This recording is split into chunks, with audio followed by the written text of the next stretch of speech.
جا خالید با هیچکی پر نمیشه، ولی شرمندم دیگه سمت نمیم با خودم بسم. الان تو نبودت با تنهاییم بندم بدمستم،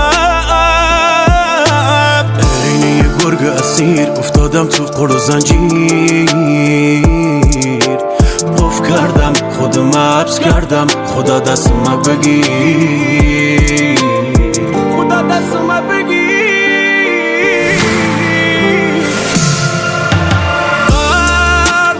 حسرت پرم تنها را بی خیالی هر کنم، عشق دینه یه مشروب فیک دست پره، هر شو دل هره شدم از همه زده. تو که احساس نری بیزارم از تو، هر کسی که هم اسم تو الو یه لحظه قطع نکن باشد حرف دارم، رو حسابم را نرو من دل تنگ دم، چرا حالی نی حس خفگی دارم، هیچ آهنگی وصفی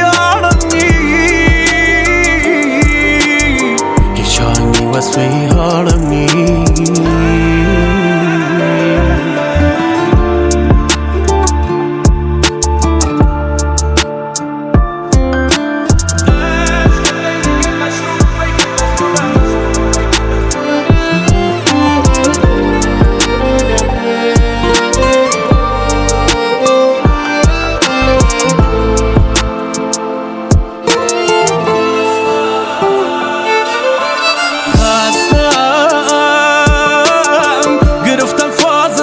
یادت بشم گفتی تا آخرش هستم نترس، یه شو رفتی بی دلیل و بی امان، خراب شد رابطه ما نشدی ازم حساب روان. بعد رفتنت منم مشک ریختم از سر شب تا وقت اذان. دنیا مثل چرخ و فلکه یه رو میشکنه قربه، ذاتت بدخره و لعنت به اخلاق گندت.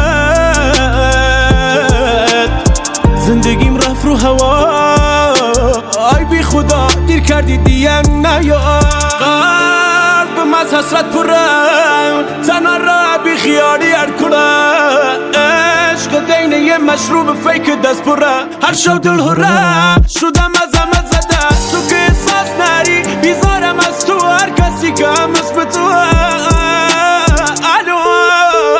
یه لحظه قطع نکن باشد حرف دارم، رو حسابم را نرو من دل تنگ دم، چرا حالی نی حس خفگی دارم، هیچ آهنگی وصفی حالم نی، هیچ آهنگی وصفی حالم نی. تنسی آرمان حیدری، میکس و مسترینگ مرداد، شعر و ملودی امیر لیام.